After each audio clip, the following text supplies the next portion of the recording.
Welcome to Health Empowered, the podcast where I dive into all things health, physical, mental, emotional, and spiritual. I'm Adriana, a trauma-informed physiotherapist and yoga teacher. On this podcast, I'll be interviewing experts in their health fields and humans living through healthcare experiences to provide you, the listener, with education and heartfelt stories. Let's learn together. Today on the Health Empowered podcast, I have Maytel Runyons. Maytel is somebody that I have known for a long time, and she was gracious enough to come on the podcast to talk about her journey in having her two beautiful daughters. She shares her experience with struggling to conceive and some mental health challenges that she had during pregnancy and postpartum, and I am so happy to have her on here to share her life experience as a human and as a mother. I hope that you enjoy the episode. Let's get to learning and listening to Maytel's story. Hi, Maytel. Thank you so much for coming on the Health Empowered podcast. How are you doing today? I'm good. Thank you so much for having me on. How are you? I am doing great. I am so excited to chat with you. Just so that the listeners know a bit of background about us, we actually went to elementary school together. I think you came in grade, I don't know what grade it was, 4 or 5. Something like that. Yeah. And then high school, and then obviously moved to different cities. And I've just stayed acquainted with you through social media, as most people do. And just know that you've gone through a bit of a journey to have your daughters, and wanted to have you on as a parent so that you could share your experience with the listeners. Yeah, I'm so excited to kind of dive in and share like my fertility journey and kind of my labor and delivery and like maybe a little bit of postpartum info. Whatever. I'm an open book. So whatever anybody wants to know, I'm happy to share. Amazing. Yeah, I would love if you could start. I guess we'll just kind of start at the beginning, and you can go through your whole story of fertility and having your daughters and what that experience was like for you. Yeah. So, I guess I'll start with so when Roberto and I got married, we knew we wanted to have kids. And so we kind of were like, we're not like old, obviously, like we weren't even 30, but we weren't, like 22 either. So we were kind of like, okay, we'll wait a bit, but we'll, start relatively soon after we get married. So we, started trying about 6 months or so after we got married, and nobody, you kind of go through your whole life, especially as a woman, being like, anything I can do to prevent a pregnancy, I have to do. Like, it's just, so many people, well, you hear about so many people who have accidental teenage pregnancies and, whoopsies and whatever. But it's actually like kind of a miracle to get pregnant.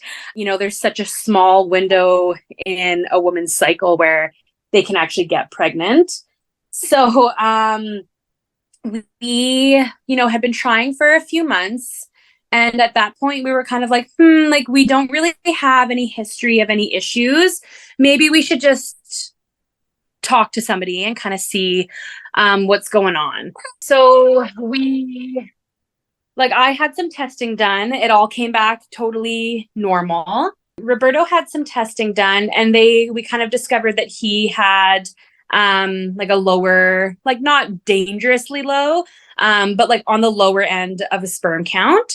So he had to get a little procedure to kind of resolve that. And then kind of, I think it was before he even got that done, we had gotten pregnant after about a year or so of trying. So that was so exciting for us. We didn't know, because we'd been trying what felt like forever, but it's really not that long. We, were so excited, and we told our families. And about a month after that, I had my first miscarriage. And that was so devastating, because as soon as you get pregnant, you kind of, especially I should say if it's a wanted pregnancy, as soon as you get pregnant, you kind of start, dreaming and kind of planning, and you already start looking at nursery furniture and, oh my gosh, I wonder if it's going to be a boy or a girl. And then to then have a loss is hard. So that first loss was quite traumatic for me, and for Roberto too. But like I was at work, and it was, the first week of school, I teach high school. So, and then I, just went to the washroom, and immediately, I realized that I was having a miscarriage. So I went home and took a week off of work, and it was actually like a little bit hard to go back. And so after that, we continued to try. And within that calendar year, so that was in the first miscarriage was in September. And then I had another miscarriage in February, and then another one in July. So it was kind of like a whole sequence of events. I was really fortunate to have a good family doctor on my side at the time. So when I went in for my first miscarriage to make sure that everything was kind of passing as it should naturally, she referred me to the fertility clinic here, because we had already been, trying for a year, and we were approaching 30 and that kind of thing. So I was able to get specialized care right away. I didn't have to have any major fertility treatments. I didn't have to go on any hormone therapy. I didn't have to get IVF or anything like that. I did do 2 rounds of a drug called letrozole, which is a drug that helps aiding in ovulation. So I did that, and I got pregnant both times I was on that drug. The first time I did that was my 3rd miscarriage. And then the second time I was on that drug resulted in Petra. So it was a bit of an up and down journey to get to her. But once I fell pregnant with Petra, I thankfully was able to stay pregnant through that pregnancy, and had a relatively smooth pregnancy in general. But I was really sick, really, really bad morning sickness for the first 20 weeks or so of her pregnancy. But what was really interesting about that experience of having the 3 miscarriages and then having a really rough beginning of the pregnancy was that I almost took it as a comfort. I was so miserable. But as long as I was feeling really sick, I was like, it's okay, the baby's alive. If I'm sick, if I'm feeling these symptoms, the baby's doing good. The baby's sucking everything out of me. And sorry, you can hear my youngest daughter in the background. As long as I'm feeling so terrible, she's thriving. That was kind of the mantra I kind of had in my mind. And so it was hard to be so sick. I couldn't keep anything down other than McDonald's fries. That was one of the few things I could actually keep down. I don't know if it was the sodium or what, but that was one of the few things I could actually keep down. I had a lot of anxiety through that pregnancy just because of the losses. I was really worried that I would lose the pregnancy at any moment. So that was really hard. There were a lot of times where, thought, oh my gosh, I can feel blood. And I would run to the washroom and check. And of course I wasn't bleeding. And so it kind of, and I'd never really experienced actual anxiety before. I had obviously felt, induced anxiety. About a situation, right? Oh, I have a test, I'm anxious. Oh, I, left this paper to the last minute and now I have to write it and it's due tomorrow kind of anxiety. But I had never actually felt real, I have anxiety and nothing's really, nothing's even happening to me. So that was a really, really new and hard thing for me to go through. And that bled into my postpartum experience with Petra as well. So that was really challenging. So I don't know. That's kind of the like Reader's Digest-y version of that, I guess. I don't know if, yeah, you've got any like specific questions or want me to go into anything deeper, or yeah, I'm happy to share kind of whatever. Yeah, thank you so much for sharing all of that, because I bet you there are so many parents out there or people out there that are in the same process as you are trying to conceive and have just lived that similar experience to you. And it's probably so nice to just hear someone who has had the same experience. So thank you for sharing all of that. I definitely want to dive into a couple different things. And of course, you said you're an open book. So we'll dive into them. And if you don't want to chat about them, by all means, let me know. With that anxiety that you were experiencing with Petra, or with the pregnancy with Petra, how did you navigate that and how did you deal with that? Probably pretty poorly. I mean, I had a couple of girlfriends who were kind of going through a similar thing at the time. One of my really close girlfriends here also was going through like almost the exact same kind of journey. So we confided in each other a lot. And it's interesting, like once you kind of, you know, as we all know, like our Zoe, but chill out just a bit, please. Okay. Sorry. Fine. This is like a kid pregnancy story, and then we got the kids in the background. It's perfect. Yeah. Like what yeah, what do you expect? So, but I mean, I probably should have reached out and like gotten some counseling or some therapy. But I didn't. And because I'd never really experienced this kind of anxiety before, I kind of just thought it would go away. You know, I was like, you know, and I think I thought it would go away once the baby was born. Like once she's born, she's going to be alive and I don't have to worry about losing her anymore. And like that anxiety is just going to go away. Like this is a symptom of the miscarriages. And once she's here, I don't have to worry about miscarrying anymore because she'll be in my arms and I can take care of her. What I didn't expect was that the anxiety would get worse after she was born. We hear so much about postpartum depression, which like I would say I had like a sprinkle of, but we're starting now to hear a little bit more about postpartum anxiety and like perinatal mood disorders. And I would say that I definitely leaned more heavily into the postpartum anxiety because even though she was born and safe and whatever, I found myself constantly worried that she would just like spontaneously die or that something would happen to her. You know, I didn't know this, but newborns have a phase of sleep called active sleep where they're like really awake. And so I like couldn't sleep if she was in that active awake stage because I thought that she needed me.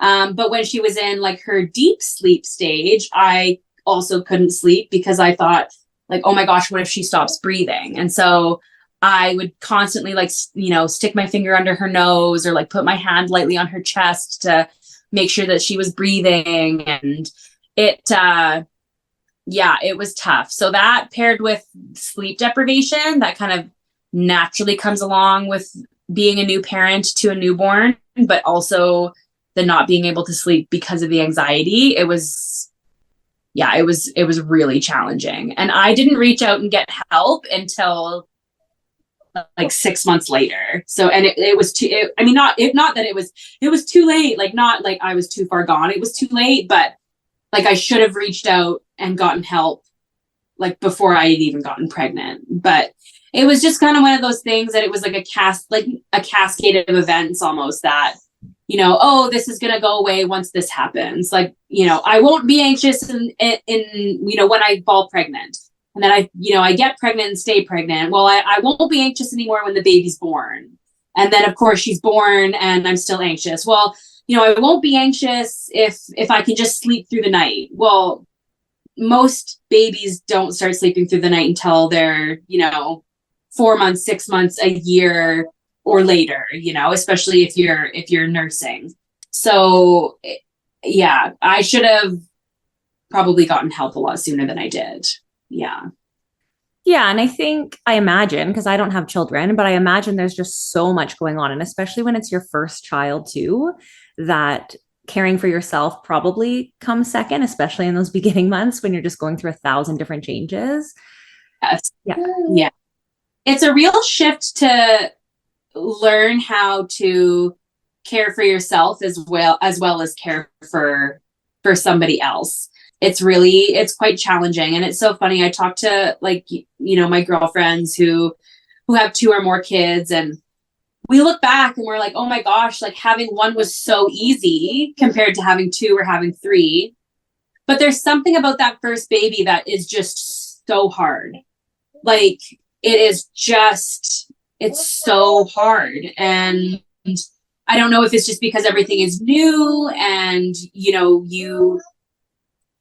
you feel like you should know what you're doing, but you don't always. And, they're crying and you've tried all the things and you don't know why or whatever. But yeah, there's something that is just, that first one is like, whoa, it hits you. And it's more challenging, I think, than a lot of people think it's going to be, because not a lot of people talk about the challenges. And I think people don't talk about the challenges because they worry that it makes them sound ungrateful, or like they don't like being a mother, or, people are just like, oh, well, just be so thankful that you have them and they're only little for so long. And, all those things, but that doesn't mean it's not challenging. Yeah, absolutely.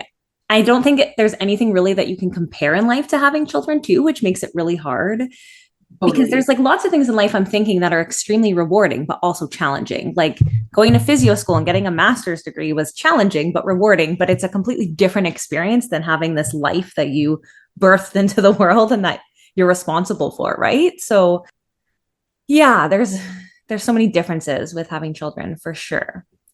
I wanted to jump back and just discuss a little bit about how your struggle to conceive and how your miscarriages and even your pregnancy and having children, how that all impacted your health, and whether or not that's emotional health, physical health, spiritual health. You've talked about how it impacted your mental health, of course, with the anxiety and little sprinkles of depression. But yeah, if you can elaborate a little bit further about how it impacted your health in general. I mean, my physical health, I would say, like, didn't take like a massive toll. I didn't have any like major impacts physically, but like mentally and spiritually, it was really difficult. I've already mentioned with the anxiety and, sprinklings of depression. But spiritually, it was really difficult as well. I'm a Christian. I've been a Christian since I was preteen, I guess. And it's something that has kind of anchored me through my life. And after my first miscarriage, I don't even really know how to describe it. I don't know. I'm calling it a crisis of faith seems like kind of an exaggeration, but I guess that's kind of what it was. And I just felt really like alone, and really like forsaken, I guess, is a word that I would use. And again, like that sounds really dramatic, but that is how I felt. And I would never say that I stopped believing in God. But I definitely had like a good few years where I was like, what's the point of like bringing this to God in prayer? Like, what's the point of asking for help in this way from God? Because like this thing happened to me and has continued to happen to me, and I don't know how to cope with this, and I don't feel like my faith is helping me anymore at this point. And yeah, like that was kind of a difficult thing to kind of struggle with. And that's something that I had never really kind of encountered before. I think, I mean, it's natural for people to have kind of like ebbs and flows in their sort of spiritual journey, but I had never really gone through like like I am not with God right now. Like this is just like he's out of the picture, you know? So that was, yeah, like that was a really kind of challenging season. And even postpartum wise, like, you know, why am I feeling so much anxiety? Like, why am I unable to kind of navigate these feelings, and like feeling really alone spiritually there as well? Yeah. So that was like, and I mean, with the mental health and like the spiritual health, I mean, kind of creates a bit of a perfect storm, I guess, for you not to then be able to take care of yourself physically as well.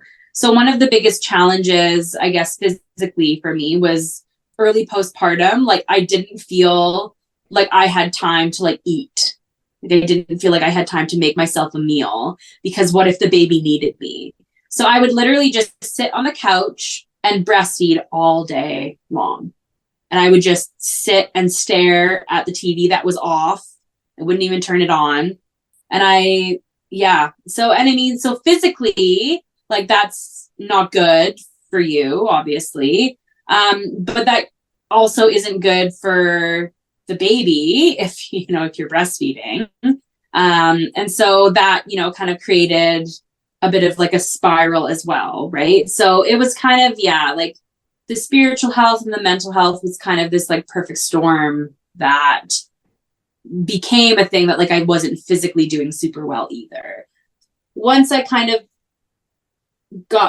pulled myself out of that hole a little bit, and with support as well, right? Like about a month after Petra was born, my parents moved to Prince George. So we, received a lot of support that way.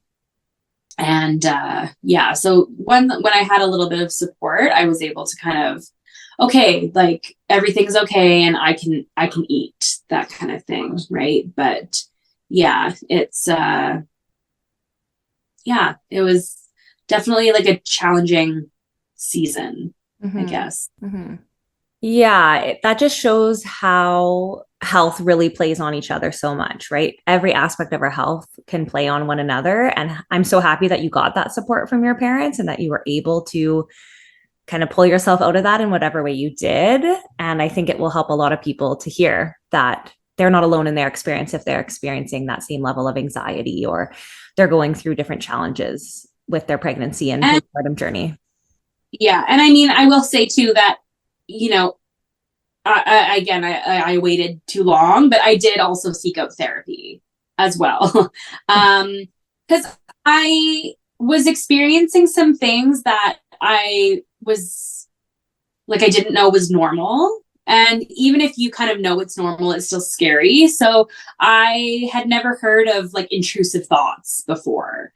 And I have come to learn that like everyone has them, but if you don't have anxiety, they just like roll off your back and you're like, oh, okay. Like you don't even really acknowledge them. But like all of a sudden, all of these thoughts were like scary and they bothered me. And I worried that they were a reflection on me as a mother. And oh my gosh, like if I'm thinking these things, then maybe I shouldn't even be a mom. Like, what am I even doing? And I was really ashamed to like let some of those thoughts out, and like tell somebody. And so that's kind of what led me to finally like getting some therapy and being able to kind of like vocalize some of those scaries, was helpful. Mm-hmm. Yeah, that's really great to hear. And I actually do have a therapist who does a lot of her practice in pregnancy, postpartum. She's going to be coming on the podcast probably next month. So stay tuned for that because she's going to talk a lot about what's normal and different things that happen with your mental health during pregnancy and after birth. So hopefully people will get some good tips from that. For sure. And I think too, like, it's so important to, like, for new moms and like parents in general to, to understand that, yes, like, while being a new parent does come with like a certain level of like anxiety, newness, like, oh my gosh, am I doing this right? Oh my gosh, like, I'm worried about my baby. There is a difference between just like general new parent worry and an anxiety disorder, or like anxiety or depression and stuff, right? So I think like that'll be so valuable for your listeners to hear her perspective. That'll be so great. Yeah. Before we go, I am wondering if you have any tips that you'd be able to share with anyone listening who has maybe had a few miscarriages and is feeling really discouraged, or is newly pregnant, or a new parent. Just a couple quick little tips that you found helpful for yourself. I know you're not a healthcare provider, but of course you are a mom and you've lived this experience. So anything that you think would be helpful. Yeah, I think that if you're, in the trying to conceive phase, whether you've, had miscarriages or not, just try and like surrender yourself to the experience, I guess. Obviously, if you, have had a loss or more than one loss, it's really difficult to like kind of find the joy in the trying to conceive. And it can be like kind of soul sucking to have like ovulation sex. But like trying to just move through that season with your partner, in a bit of trying to find joy sounds like, oh, trying to find joy, but it can be helpful in trying to like carve out moments of joy in the kind of sadness, right? And not just like anchoring yourself in the bad and the sad and the what ifs, but trying to find some light and like some positivity, without like venturing into the toxic positive side, right? Like, oh, like everything happens for a reason. Like that's not always that's not helpful. And like talk about it with people, like especially if you've had miscarriages or you're having a really difficult time trying to conceive. It's shocking, like once you start talking about it, how many people are either going through or have gone through a similar situation or the same situation as you. I know as soon as I started like being more open about my miscarriages, people were like, oh my gosh, like me too. Thank you for sharing. And it's nice to kind of have that solidarity, especially with other women, right, who are going through the same kind of thing. So if you're comfortable and you're able, like be open and talk to people about your experiences. And if you're trying to conceive, or you're, even if you're not trying to conceive, becoming familiar with your cycle is like so valuable as a woman. So like not just like, oh, it's every 28 days, but like feeling, like the changes in the month between like the different phases of your cycle is so valuable just to like our general health. And like a lot of women feel like really empowered by that. And then postpartum wise, I would say my biggest piece of advice to new moms is make sure you're eating.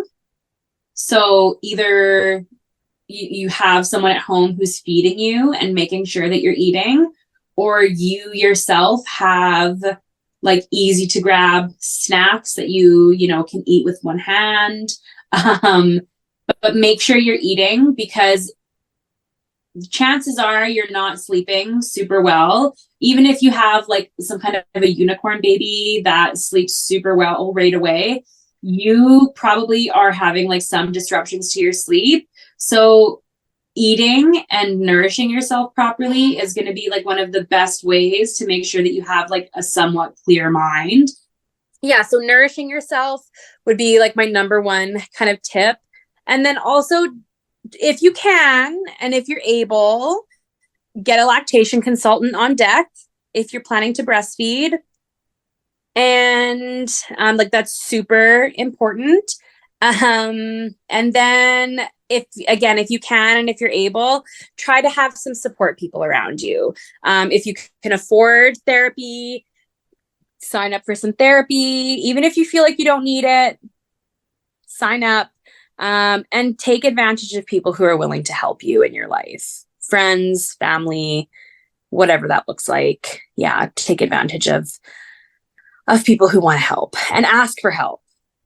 Yeah, I imagine that can be so hard. I think just as women in general, like a lot of the times we people please or just feel like, oh, I can do it all on our own. So 100%, really good advice. Yeah. Yeah. I think especially as new moms too, like we feel like we should be able to do it all on our own.